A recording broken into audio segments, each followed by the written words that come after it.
tan desangelado. El día es desangelado, pero los tiempos son tiempos más que interesantes para pensar desde el trabajo social. Yo hoy voy a traer unas ideas para discutir con ustedes, unas ideas que intentarán ser lo más críticas posibles en función del optimismo con el que estoy planteando las posibilidades de la etapa. En este sentido me parece que es interesante explotar nuestras lecturas, ser finos, ser agudos, ser arriesgados, porque creo que estamos en momentos de posibilidad. Y en el optimismo que va a guiar mis palabras debe influir, que no sé si ustedes lo saben, pero creo que para gran parte de la generación mía que comenzó ya militando, siendo estudiantes, creo que un berretín, un sueño, piensen que empecé siendo militante estudiantil en el 92, era que me inviten a hablar a una cuestión donde pongan una bandera atrás. O sea, imagínense que yo ya tengo mi cuota de felicidad mensual ampliamente pagada, así que gracias por su espíritu crítico, por su posibilidad y sobre todo por hacerme feliz a mí en este acto. Ustedes no tienen dimensión de lo que significa para alguien como yo que le inviten a hablar a un acto con una bandera atrás. Ampliamente agradecido. Sigo con esta cuestión. Los compañeros me han pedido una serie de cuestiones. Me han pedido que trabaje sobre nuevas institucionalidades. Me han pedido que haga una revisión crítica de la cuestión de lectura de cambios, de cambios, de permanencias en relación a los 90, en relación al neoliberalismo. Y ante eso yo ahora voy a trabajar cuestiones que me parece que son de continuidad y de ruptura, pero me parece que es un momento para poder poner en duda la dimensión omniexplicativa del neoliberalismo de los 90 para explicar el conjunto de procesos que atraviesan la posibilidad de la intervención hoy. Y lo pongo como hipótesis porque me parece que de la misma manera que fue políticamente rupturista denunciar el neoliberalismo en los 90, hoy solo explicar en relación o en comparación con el neoliberalismo me parece que es bastante cómodo y me parece que puede, si bien por supuesto que tuvo un nivel de impacto sobre el conjunto de las políticas, pero también sobre nuestras maneras de pensar, de mirar, de movernos, me parece que es interesante dudar de la capacidad omniexplicativa de esto, porque me parece que a veces en función de eso podemos cometer algunos errores de interpretación o de lectura. Esto en relación a lo que voy a hacer con intentar hacer lectura comparada de los 90, me decían los compañeros que a veces se sigue pensando el Estado en clave de cómo se pensaba en los 90, y después nos vamos a meter con el tema de las institucionalidades, y ahí la hipótesis que voy a intentar discutir con ustedes es la siguiente. Me parece que tenemos que revisar nuestras lecturas sobre lo institucional en el campo del trabajo social a partir de algunos elementos que son novedosos para nuestras lecturas. Uno es el cambio en términos de los modelos de integración social a partir de las mejoras del consumo. Esto lo voy a explicar, o sea, no se queden tranquilos de decir. Y los cambios que esto implica para pensar los modelos de institucionalidad social, en particular las instituciones de la política social. Bueno, espero que me salga. Vamos con la primera parte.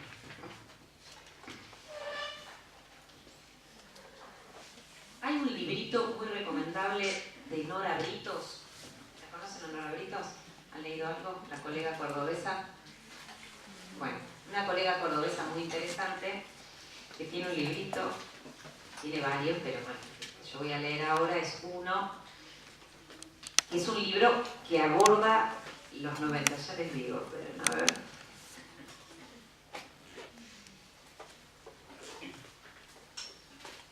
Bueno, no importa, después les paso bien las referencias. El libro de Nora Britos habla sobre servicios sociales y hace un análisis en la década de los 90 y plantea una serie de dimensiones para pensar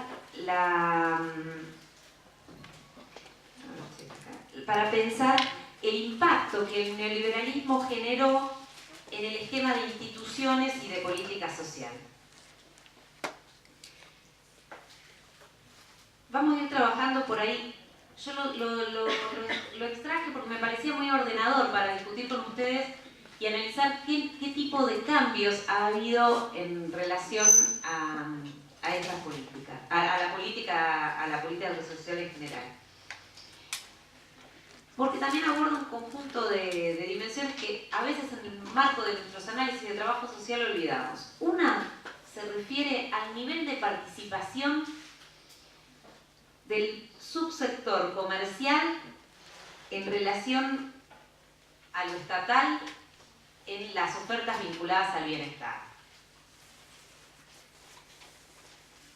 Sin duda, uno podría pensar que la tendencia neoliberal, la tendencia noventista al aumento del subsector comercial es una tendencia que sobre todo en algunos de los sectores ha sido contrarrestada. El ejemplo más relevante de esto ha sido la estatización de los fondos de las AFJP. Este cambio es un cambio relevante en términos de que modifica una relevante matriz en términos de la participación del mercado en las políticas. Y además es un cambio que en el marco del kirchnerismo se ha dado avanzado el proceso, que ha posibilitado otro conjunto de políticas que van a estar financiadas con parte de los fondos que van a ser estatizados a partir de esta medida. En segundo punto, el concepto de bien público, el concepto acerca de lo público, ha sido jerarquizado en el marco del conjunto del discurso post-neoliberal. Hay mucha discusión acerca de si estamos por fuera del neoliberalismo, si esto es post-neoliberalismo. Creo que la definición más cercana es la que da Carlos Vilas en uno de sus libros, que dice después del neoliberalismo, que no necesariamente juega cuál es la nueva definición, pero creo que es bastante acertada.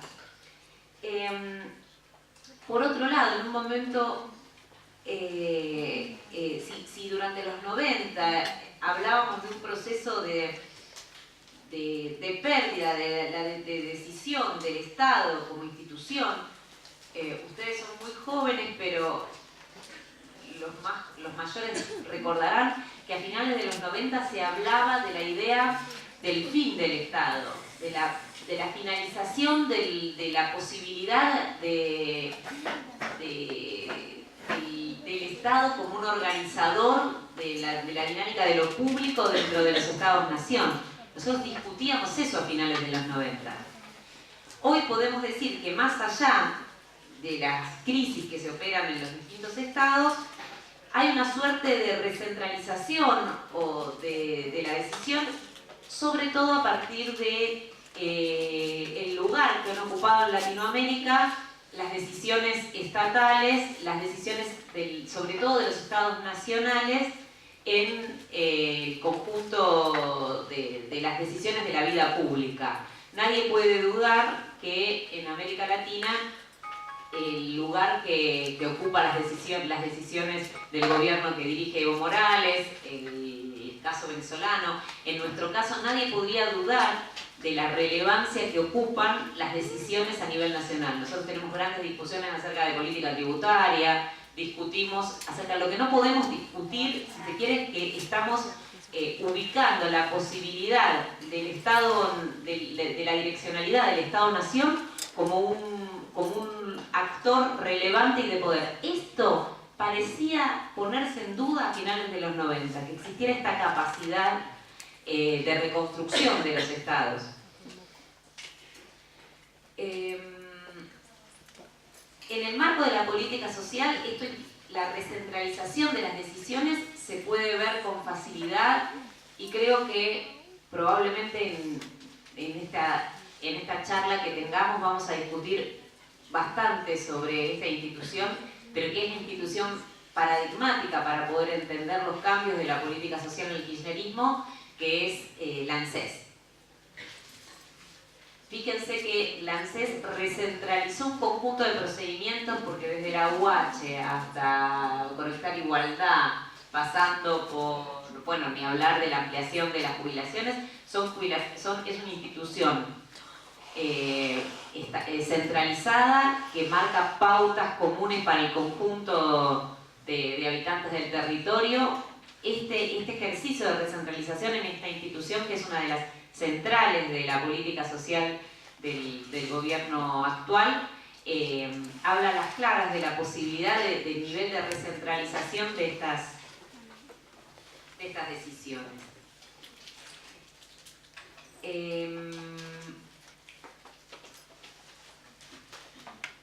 Si bien los procesos de descentralización en salud y educación no han sido revertidos, o sea, los procesos que durante las 90 se desplegaron no han sido revertidos, no se ha incrementado en el último periodo esto como tendencia. Después vamos a trabajar algo de esto, y tampoco puede leerse en clave nacional los procesos de estos sistemas en clave de ajuste o de privatización. Más allá de que contengan, sobre todo en el salud, fuertes operatorias privatizadas, pero esto no podía describirse como la tendencia, para marcar este cambio en relación a los 90, que es lo que me han pedido los compañeros. Los cambios en materia de política asistencial han sido de los más relevantes en el marco de las políticas actuales. Recién hablábamos con Eugenia de un conocido común de Luciano Andrenacci, que le puso nombre a esta tendencia en los 90, y él habló de que se había asistencializado la política social.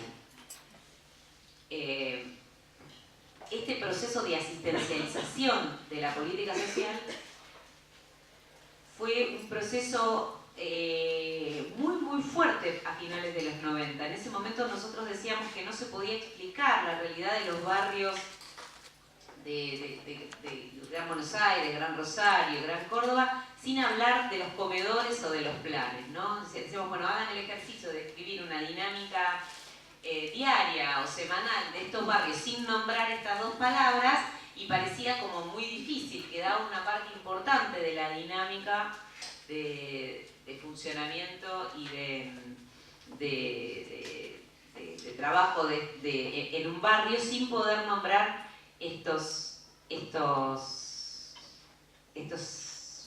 sin poder nombrar estos programas. Esto ha cambiado de manera rotunda. Si uno pensara cuál sería el término que podría utilizarse para reemplazar esta asistencialización de la política social, podríamos arriesgar, y tómenlo con muchas comillas, pónganlo como para discutir, que durante este periodo en gran parte se previsionalizó la intervención en política asistencial. No es poco pensar un cambio entre asistencialización y previsionalización de la política, porque ahí entran en juego un conjunto de reconocimientos en materia de derechos, en materia de cobertura y también en materia de los esperables de la intervención, que son ampliamente significativos. Volvemos. No podemos explicar esta hipótesis, de previsionalización de la política social sin hablar del lugar que ocupa la ANSES en el actual sistema de política social.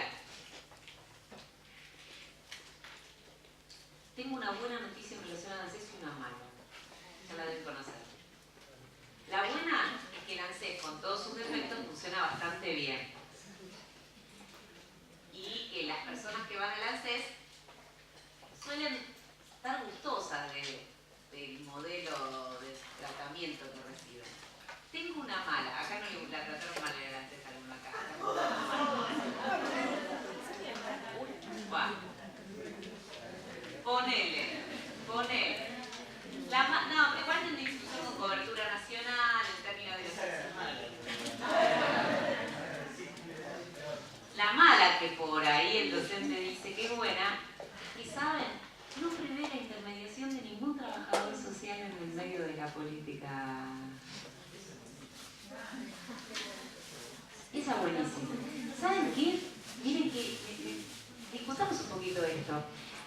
¿Saben que una de las cosas que en las investigaciones nuestras en conurbano, seguramente en Rosario será muy distinto, pero en conurbano bonaerense, la gente que entrevistábamos, que antes iba a los comedores y que ahora, por ejemplo, recibe la asignación universal, una de las cosas que más valora es no tener que pasar, además de la frecuencia, que no le hacen ningún examen de pobreza para otorgarle el beneficio.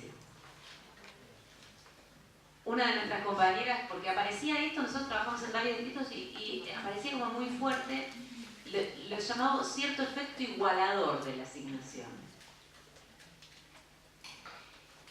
Las personas que nosotros entrevistamos dicen que cumple un efecto igualador en términos de que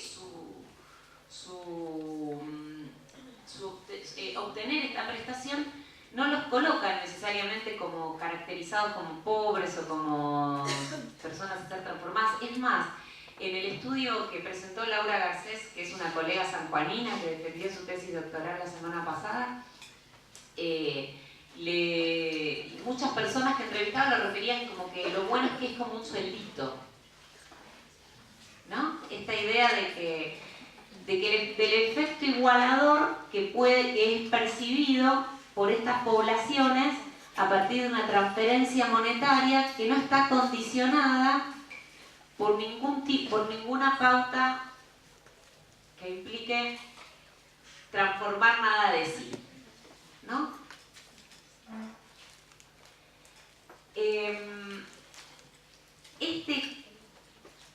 Este modelo de gestión de la previsionalización, que es bien típico del ANSES, que es un modelo burocrático. Si alguno de ustedes fue a gestionar alguna de estas cosas, uno tiene que llevar un conjunto de papeles que deben tener los sellos correspondientes, que deben tener la información correspondiente, y si tiene suerte, como dicen acá, y no está de paro, se lo reciben, le ponen el sello y adentro, ¿no? Durante mucho tiempo se pensaba que estos tipos de prestaciones, que era mucho mejor poder trabajar de manera individualizada, de pasar por entrevistas, por técnicas, de hacer la técnica del ovillo, decir el nombre de un animal, alguna cosa de ese tipo, para poder trabajar en los accesos a estos programas, pero parece que las personas que lo solicitan prefieren esta lógica burocrática de tratamiento en la incorporación para acceder a estos beneficios, o por lo menos eso nos dicen a nosotros en el conurbano. Ponerse por ahí porque es gente malvada y perversa y sabe que somos trabajadores sociales y les gusta hacernos sus propuestas. Pero nos aparece mucho. Este cambio ha implicado otra forma de lectura en relación a la asistencia. Piensen que las prestaciones asistenciales generalmente se otorgaban a término, o sea, que eran por un periodo que debía volverse a solicitar. Estaban mucho más atadas a otro tipo de funcionamiento, habilitaban mucha mayor intermediación en su obtención. No digo que no existan actualmente prestaciones asistenciales como entrega de bolsones o entrega de otros bienes, no estoy diciendo que no, pero comparativamente con la década del 90, estas han perdido centralidad política. Más allá del dictamen de Tucumán, que después si quieren le podemos dedicar un ratito. Pero más allá de estas cuestiones, comparativamente a la situación que vivíamos a finales de los 90, esto ha perdido centralidad política.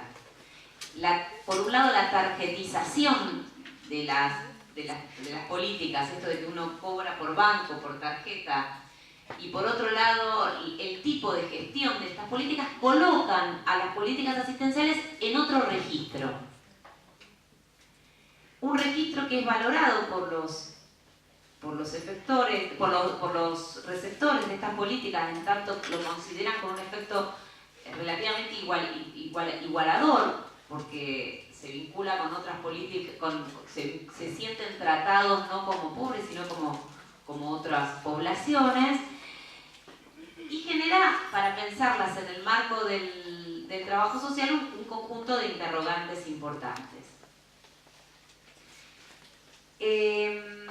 Dejo un segundito el tema de la asistencia y del ANSES como para terminar con esta parte de los 90 y poder volcarnos al tema de las nuevas institucionalidades en las cuales vamos a exprimir el ANSES, aunque funcione mal acá en Rosario.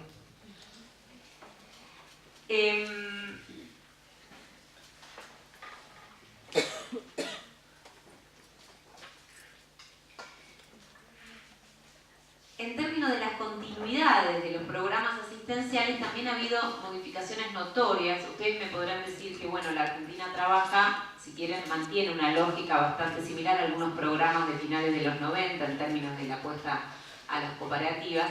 Hay un dato nada menor para quien trabaja o vive de estas políticas, que son los montos, que son muy superiores a los que tenían las políticas de finales de los 90, pero ahí sí podríamos identificar un conjunto de continuidades de términos políticas. Y en términos de la presencia de organizaciones no gubernamentales, la lúcida de Nora Britos dice que operaban como una privatización implícita durante los 90, o sea, era la apuesta al ONGismo como una forma de reprivatización de la política social. También ha disminuido de manera muy notable en los últimos años, y también han disminuido notablemente las ONGs. Yo no tengo una posición contraria a la conformación de organizaciones no gubernamentales. Igual la definición de no gubernamental es muy noventista, ¿no? Organizaciones porque ahora podríamos hablar de asociaciones civiles, de otro tipo de lógica, pero lo cierto es que el efecto que tuvo sobre el esquema de política pública, la reprivatización implícita por medio de la ejecución de políticas por medio de ONGs, demostró durante la década del 90 solo contribuir a las mejoras salariales de quienes trabajaban en las ONG, porque los impactos que ha tenido sobre el esquema de política pública han dejado bastante poca institucionalidad pública sobre la que soportar las políticas. Ustedes podrán tener algún ejemplo diferente en el cual les parezca relevante, pero en términos generales fue un proceso que no contribuyó ni a los procesos de democratización, ni distribución del ingreso, ni de ninguna de las cuestiones que eran esperables en ese periodo.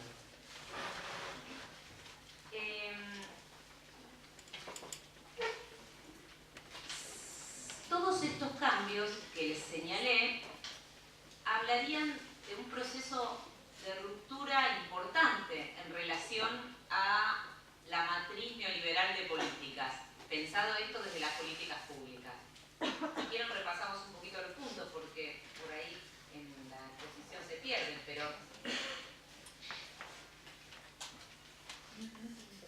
yo hablé de que había una disminución de la participación del subsector comercial o de la participación de mercado en el esquema general de políticas, una revalorización de lo público como bien,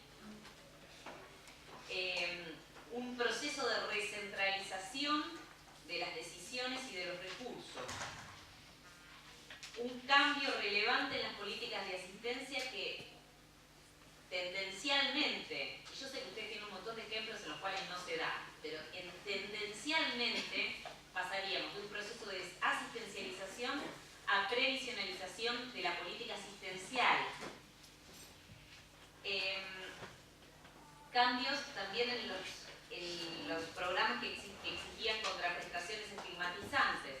Ustedes me podrán decir que la asignación exige una contraprestación que es la de presentar los certificados de la atención médica, la vacuna y la escolaridad de los niños.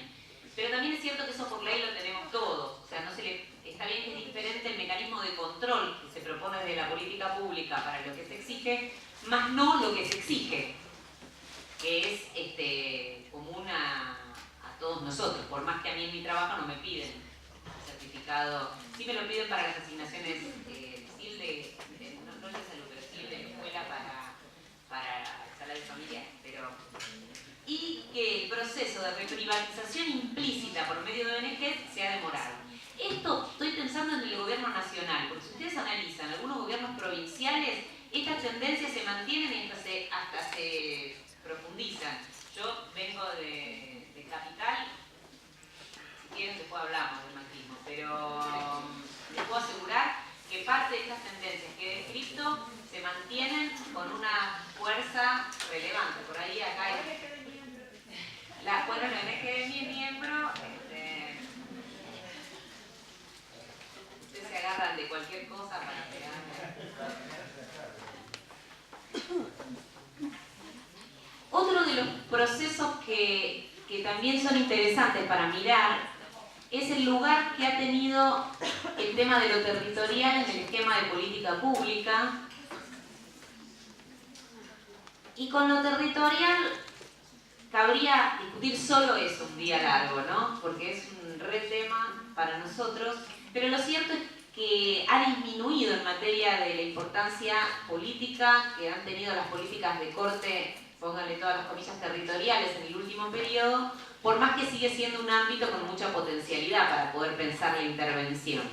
Pero a diferencia de la década del 90, en el cual la centralidad política del conflicto se encontraba en los territorios, hoy podemos pensar que la conflictividad política se expresa en los territorios, pero se expresa en un montón de otros ámbitos, entre los cuales se encuentra la puja salarial, las discusiones vinculadas a las formas de... miren, si en los 90 nos hubieran preguntado si un eje de conflictividad social iba a estar asociado a la discusión sobre la pauta tributaria, o sea, sobre los impuestos que se pagan, nos hubiera parecido chino. Bueno, los chinos no discuten esta cosa, pero quiero decir, nos hubiera parecido ridículo. Y hoy los ejes de conflictividad pasan por otros lugares que ocupan a veces mayor relevancia que el eje territorial. Y esto tiene que ver, también a modo de hipótesis, con la capacidad de recentralización que ha tenido el Estado Nacional. Sin embargo, los municipios siguen siendo lugares muy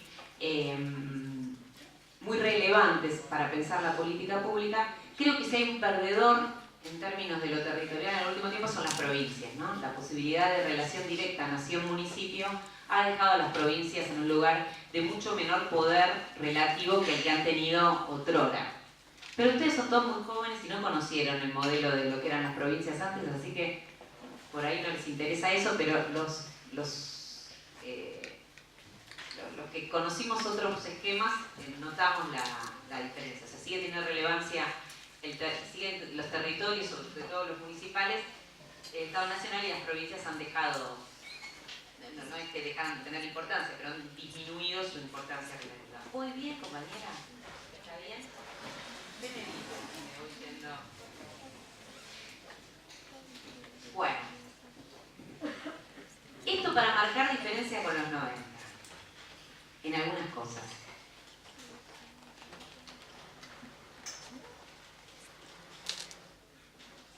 Cuando yo, y acá no me quiero sentir una persona mayor, pero no tengo más remedio que recurrir a recuerdos que tienen 20 años.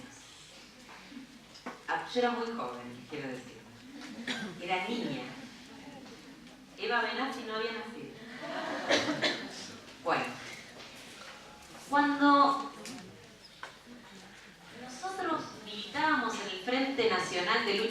la pobreza, que ustedes no deben saber ni qué es. Acá hay alguien que sabe. Bien. Pero que fue previo, ¿saben qué? Les cuento esto porque no se sabe, pero a finales de la década del 90, más exactamente en el 2001, hubo toda una movida que fue llevada adelante por un conjunto de organizaciones sociales, principalmente salió de la CTA. El que le puso el nombre fue Berbisky, el director del CELS, el periodista, que era un conjunto de nucleamientos que pedían que hubiera un seguro, se llamaba así, un seguro de capacitación empleo, tenía un nombre así, ¿no? Pero que implicaba universalizar una asignación monetaria. Fue en el momento más agudo de la crisis y se llamó a un referéndum popular. De juntar, había que juntar a una modalidad que existe, y se hizo 3 días antes del estallido una gran consulta popular que tuvo, ¿cuántos votos fue que tuvo? Llegó casi a 3 millones, ¿verdad? O 2 millones. Pues mucha diferencia, como para que lo digan. Bueno, pero los que estábamos en esa movida creo que esperábamos un cuarto de lo que llegó. Se había sumado, fíjense, al final del gobierno de la Rúa se había sumado desde la Iglesia Católica hasta el PJ, pasando por lo que quieran encontrar en ese medio. Y para nosotros lograr que se universalizara una asignación en momentos donde gran parte del trabajo de los que trabajábamos en territorio estaba centrado alrededor de la comida literal, de fideo, arroz, polenta, era como una expectativa de deseo difícil de concretar. Pero ustedes son muy jóvenes y deben saberlo desde ya, lo deben saber desde antes, pero si no lo saben, sépanlo. Hay que tener mucho cuidado con lo que se desea, porque se puede cumplir.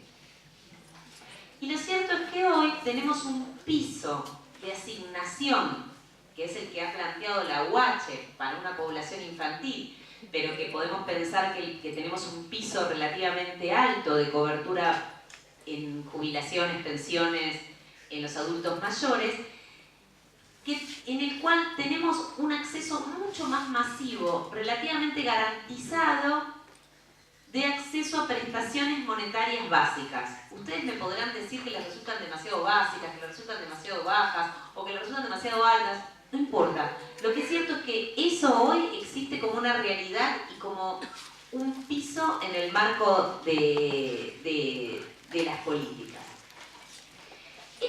Igual, también es cierto que las mejoras en las posibilidades de consumo popular que ha habido en este último periodo se vinculan con la reactivación del mercado de trabajo, no estrictamente con las asignaciones monetarias que lleva adelante la ANSES.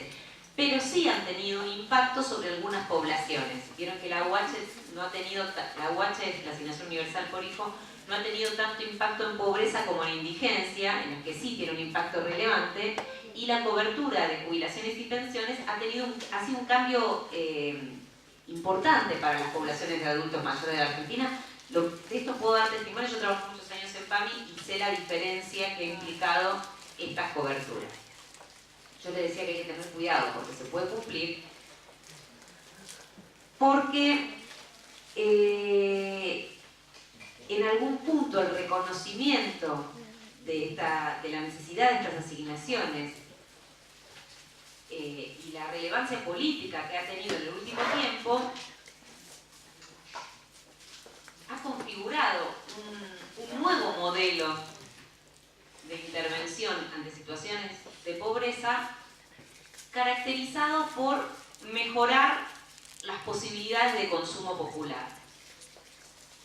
Ustedes me dirán que hay poblaciones que están terriblemente mal, y es cierto, pero en términos comparativos hay una mejora relevante en términos de consumo popular. Esto se da en Argentina y se da en gran parte de los países latinoamericanos en el último periodo. estas mejoras del consumo suelen coexistir con la situación de pobreza, o sea, coexisten con la situación de pobreza, no necesariamente sacan de la situación de pobreza. Gabriel Kessler, que es un sociólogo que ustedes deben leer porque está muy de moda y tiene mérito para estarlo,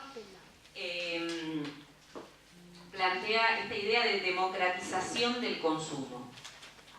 Hay un acceso a determinados bienes que en otro periodo eran privativos de otros sectores sociales y que hoy son relativamente posibles para los sectores populares.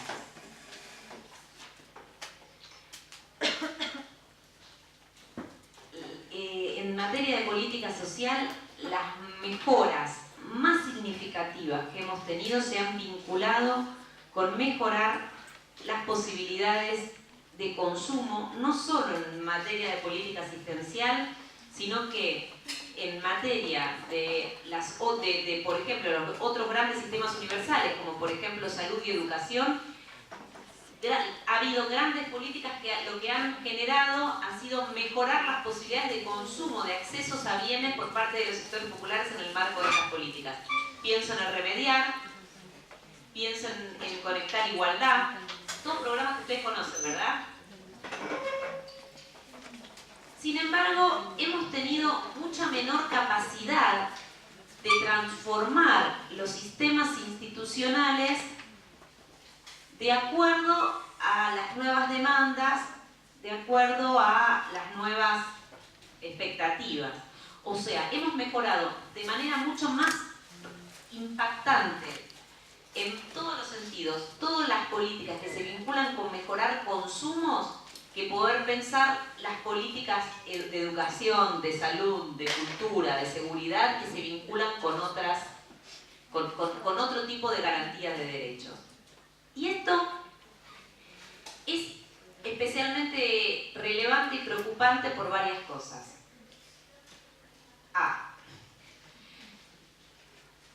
Después me voy a olvidar del B, pero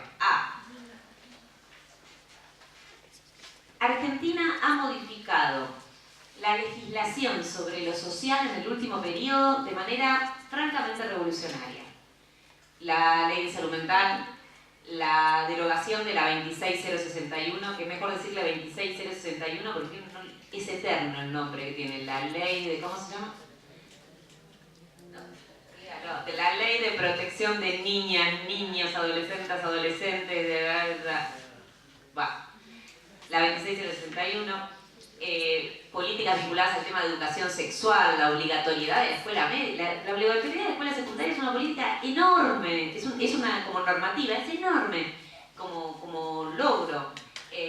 Y podríamos seguir, digo, llegamos hasta el parto respetado, pero todos estos derechos se encuentran como, aparte de todos estos, yo les quiero comentar que hemos celebrado, por lo menos los colectivos por los que me muevo yo, estos avances. Sin embargo, no hemos tenido capacidad de modificar las instituciones para que puedan ser garantes efectivos de estos nuevos derechos. Imagínense que yo, que soy de una familia de tradición muy peronista, estoy convencida de que donde hay una necesidad hay un derecho. Ahora, donde hay un derecho tiene que haber la capacidad institucional de garantizarlo, si no, es proclama. ¿Y saben cuál es el problema de las proclamas de los derechos? Leukovich, el gran Leukovich, leyeron ustedes, si no leyeron, lean, porque es un autor enorme, maravilloso, decía que asistíamos en los 90 a los festivales de derechos, ¿no? Entonces, yo tengo derecho, vos tenés derecho, tenemos múltiples derechos, pero como está en duda la capacidad de la ley de hacerlos efectivos, que es la dimensión institucional de garantizarlo, o sea, tenemos claro el derecho, pero no dónde está la obligación, lo que asistimos es un festival de derechos. Y cuando hay festivales de derechos, gana el que tiene más fuerza. Si no hay una norma, una obligación que impone que se... A ver, pongamos un ejemplo pavo. Si yo tengo derecho a gritar y vos tenés derecho al silencio, y estamos en un mismo lugar, va a ganar el que tenga más fuerza para imponer esta posición. hablar en contra de los avances legislativos, muy por el contrario, es hablar a favor de defender estos avances que han implicado estos nuevos derechos. También es cierto que es más fácil proclamar esquemas normativos legales que modificar sistemas institucionales que son muy complicados, ¿no? Pero se los planteo como preocupación, porque nosotros necesitamos construir instituciones. ¿Y saben qué? Estas normas tienen más claro, todos tenemos más claro, qué instituciones no, que qué instituciones sí. Porque yo sé que no quiero el manicomio, sé que no quiero la cárcel, sé que no quiero la intervención médica excesiva en los partos, sé que no quiero... Ahora, es cierto que los locos encerrados son terribles, los locos abandonados en las calles también. Entonces, ¿cómo pensamos estos esquemas institucionales que garanticen la accesibilidad a estos nuevos derechos? Y acá, yo digo, los trabajadores sociales tenemos una posibilidad enorme, pero que nos exige mucha mayor rigurosidad. ¿Se están aburriendo mucho? Es muy largo esto. Voy a ir más rápido. Bueno, primer problema de los trabajadores sociales con lo institucional. Toda nuestra tradición crítica es antiinstitucional. Desde el famoso libro de Paleiros de Trabajo Social e Instituciones, hasta las lecturas que hicimos de Freire y la idea de lo no formal. La idea del alternativismo que tuvimos en todo, la idea de la grieta que planteaba Norberto Arayón en la década del 80. Lo mejor de nuestras tradiciones ha sido crítica de la idea de lo institucional. Y esto es un problema cuando hay que construir instituciones, porque todavía, y hablo de la UBA, seguro que Rosario no tiene nada que ver y es superador, pero en la UBA todavía tenemos más capacidad para formar un estudiante que haga tallercito de carpintería con los pibes que abandonan la escuela, que para pensar cómo reformamos la escuela, que no echa el pibe para que nosotros hagamos el tallercito. Y esta, se ríen, parece pavo, pero les juro que es cierto, por lo menos en la UBA, acá no. Y tenemos esquemas conceptuales en los cuales nos es más fácil justificar por qué el tallercito alternativo con la técnica del ovillo, que diga el nombre del animal, que haga el taller de derechos, de educación del ciudadano universal proletario y lo demás. Ah, y me olvidé de los aportes de Foucault, que todo buen trabajador social debe sacar de la galera, pelarse y todo. Tenemos mucha mayor justificación para poder identificar mecanismos de control, para ir a la lógica de lo artesanal, y qué fácil que sale el papelógrafo rápido y todo lo demás. Para eso tenemos muchas más herramientas que para discutir el núcleo de las instituciones públicas que garantizan y que generan mecanismos de exclusión y de protección. ¿Qué estoy queriendo decir? Ustedes me dirán, ¿no existe el control social? Sí, por supuesto que sí. ¿Las instituciones son reproductores del orden social? Sí, por supuesto que sí. O sea, todas esas cosas, digan por supuesto que sí. Lo que yo les digo es, ¿cómo se come, cómo laburamos con una nueva institucionalidad que genera nuevas posibilidades para accesos a derechos si estamos en contra de vincularnos con la construcción de institucionalidad y no de una institucionalidad alternativa paralela a la que hay? No, con la institucionalidad central, si se quiere. De Sousa Santos, que también está de moda y por ahí se lo merece bastante menos que Kessler, dice que yo tengo mi corazoncito con Kessler, sepan, no me da vergüenza reconocer. Y no con De Sousa Santos, que para mí vive para poco, pero no importa. Total, De Sousa Santos no sabe ni que yo existo, con lo cual, y Kessler sí, con lo cual voy a... Bueno, De Sousa Santos dice que el Estado, cuando uno está en un mecanismo de resistencia, es un problema, porque es de quien hay que protegerse. Pero cuando hay avances populares, el Estado es parte de la solución. Ustedes, que son alumnos universitarios formados en esta alta casa de estudio, me van a decir, Ana, el Estado es siempre problema y solución. Y van a tener razón. Pero, ¿cuánta capacidad tenemos nosotros para pensar el Estado como parte de la solución? Y para pensar el Estado como parte de la solución, tenemos que ponernos también nosotros como parte del problema. O sea, ¿qué tipo de institucionalidad generamos los trabajadores sociales? ¿Qué tipo de instituciones estamos con capacidades de proponer? ¿Estamos en capacidad de proponernos incidir y modificar sobre las instituciones del centro y no del alternativismo? El alternativismo es re cómodo, ¿eh? Yo le digo yo que he hecho alternativismo a lo pavote.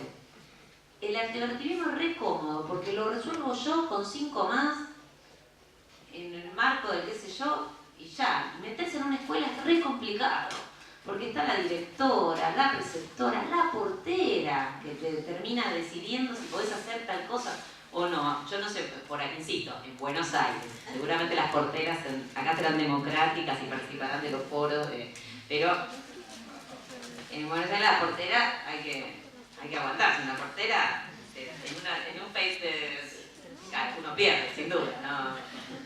Bueno, pero estoy segura de que la modificación que podamos generar en la escuela tiene mayor impacto sobre la cotidianidad, sobre la posibilidad de los sectores populares que los 300 tallercitos alternativos. Y está todo bien con los talleres, ¿eh? Lo que digo es el tallercito solo sirve para que uno despunte el vicio. Digo, para que se luzca con alguna técnica, pero...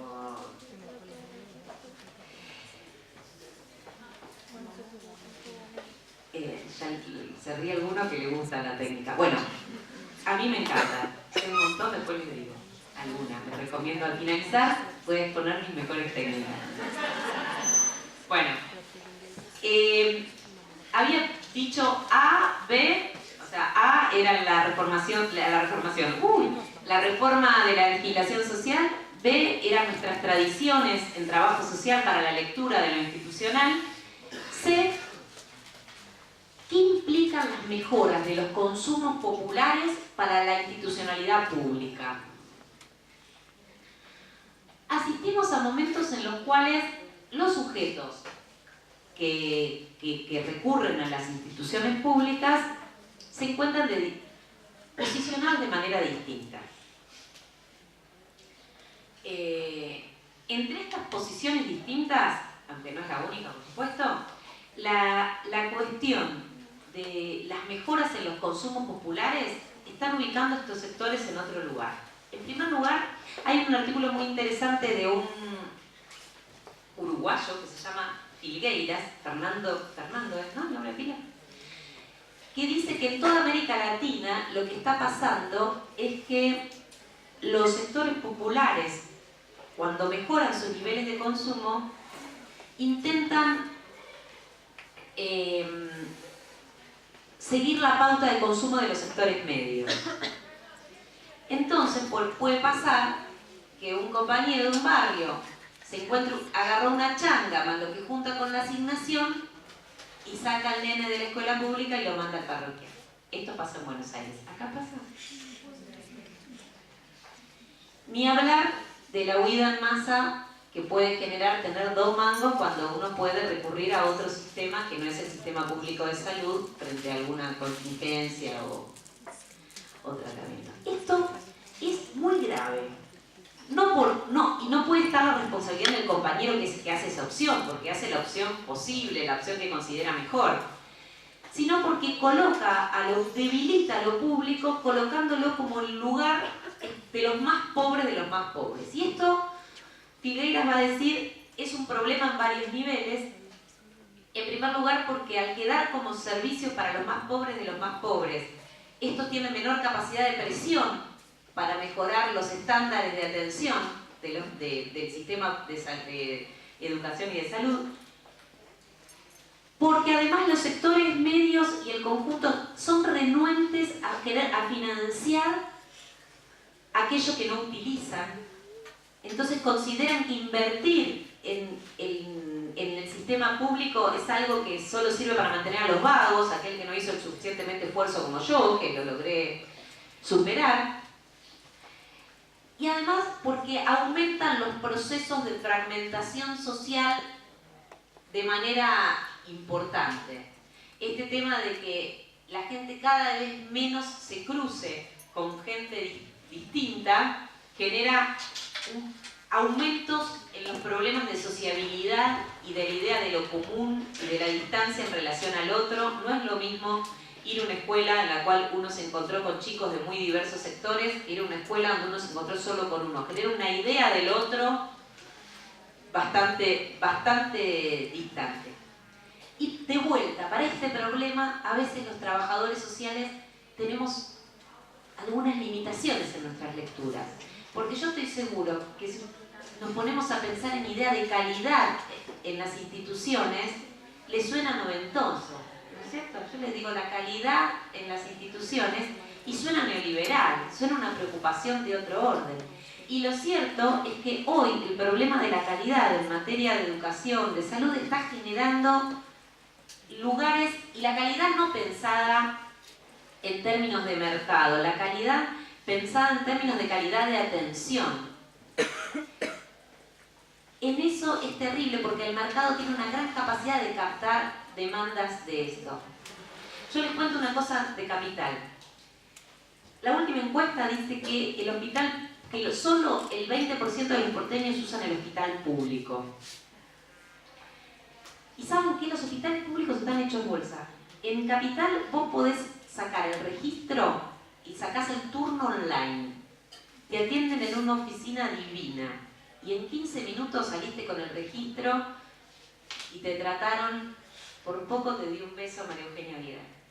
Vos vas a un hospital público, y las dos cosas las he vivido, porque he sacado el registro, he ido al hospital público en el último tiempo. Yo fui al hospital público más cercano de mi casa, que yo vivo cerca de la General Paz, con lo cual el hospital es muy usado por vecinos del conurbano.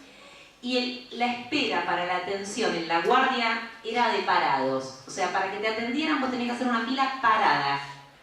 O sea, yo tenía a mi nena que tenía tos, no era grave, pero el resto de las personas que estaban esperando para hacer... Era una situación francamente de indignidad en el distrito más rico del país.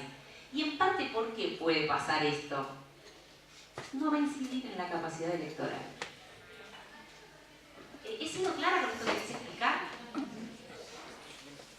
Pero nuevos problemas. Y si uno queda en una lógica, esto que decían al comienzo, de viejas respuestas para nuevos problemas, le puede pifiar. Y la capacidad omniexplicativa del neoliberalismo para algunos de estos problemas no da respuesta.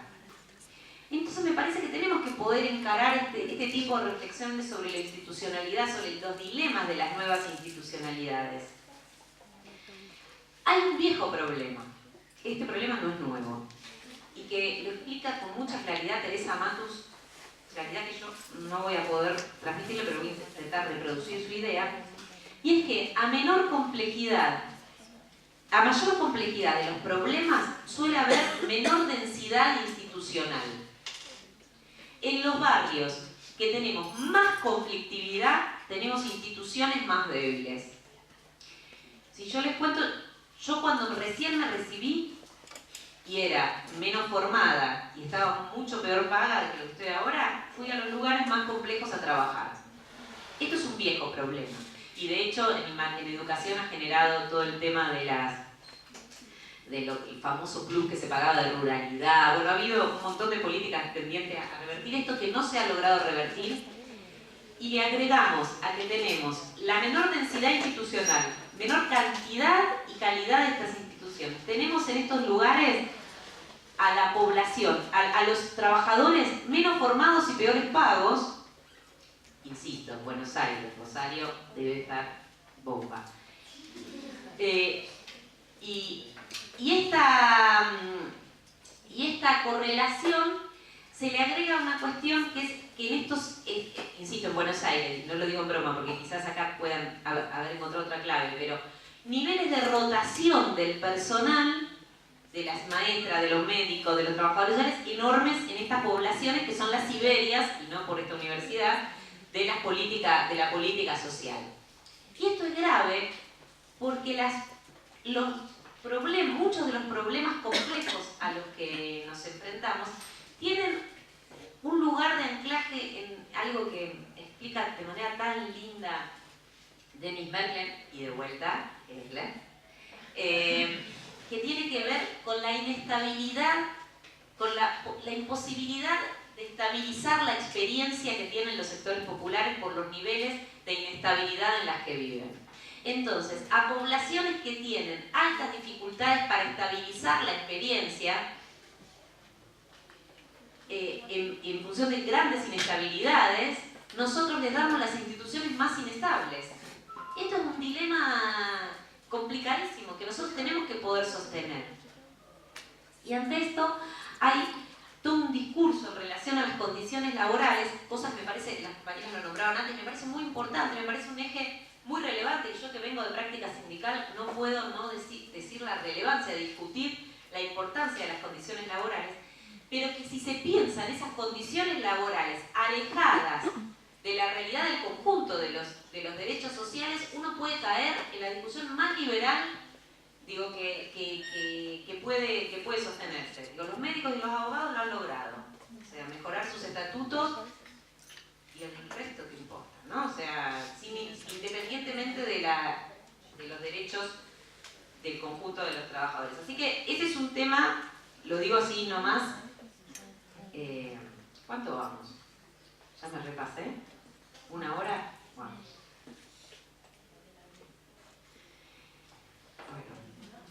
Vamos a empezar a cerrar porque ya me van a empezar a odiar.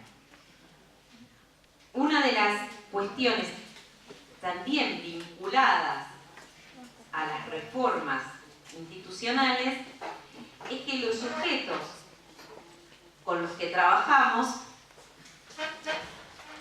no son los de siempre, por suerte para los sujetos y sujetas.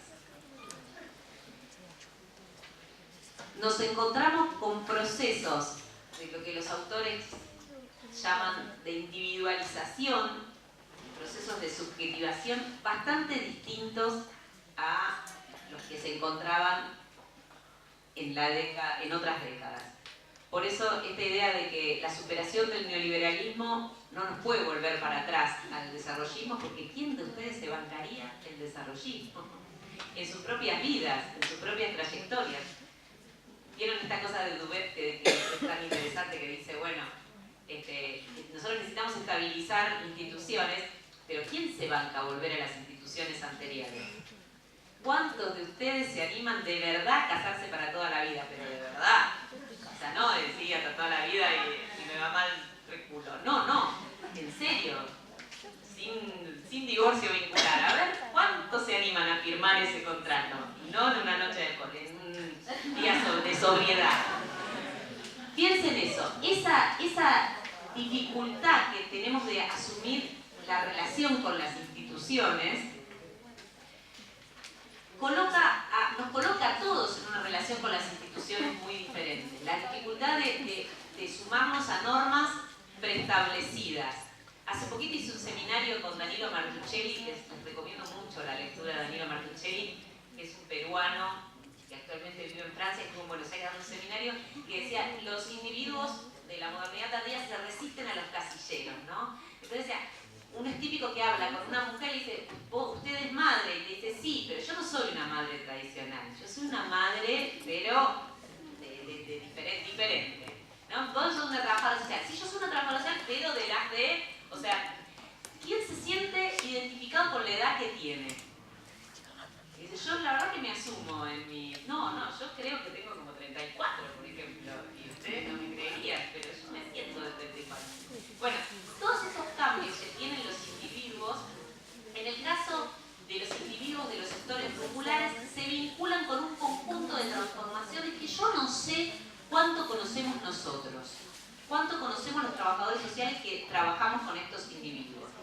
Y yo no sé si no seguimos esperando a la típica señora que iba a ver Paulo Freire cuando se encontraba en sus procesos si no estamos buscando a ese individuo que se acerque para transformar, que se acerque para organizar, movilizarse y sumarse a un colectivo por el medio del cual acceder a la transformación. Yo no sé si nosotros tenemos capacidades de leer qué nuevas cosas empiezan a pensar, a reclamar estos sujetos populares con los que nos identificamos. Y la fácil es pensar que el problema es que los hizo bolsa el neoliberalismo. No, me dice esto, pero claro, es la impronta del neoliberalismo, ¿no? Entonces eso es lo que le pasó. Sería divino como sujeto, pero lo agarró el neoliberalismo y me lo dejó en esto que me tocó. Bueno, creo que esa mirada es conservadora, es profundamente conservadora, por más que en otro momento fue revolucionaria. Creo que nosotros tenemos que poder revisar nuestra mirada sobre los sectores populares volviendo a colocar una pregunta acerca de la idea de la identidad, acerca de la idea del proyecto, acerca de las demandas de estas nuevas instituciones. Porque sin ese ejercicio de reflexión, nuestras transformaciones institucionales no van a poder ser transformaciones institucionales de acuerdo a los intereses populares. Van a ser transformaciones institucionales de acuerdo a otras cosas.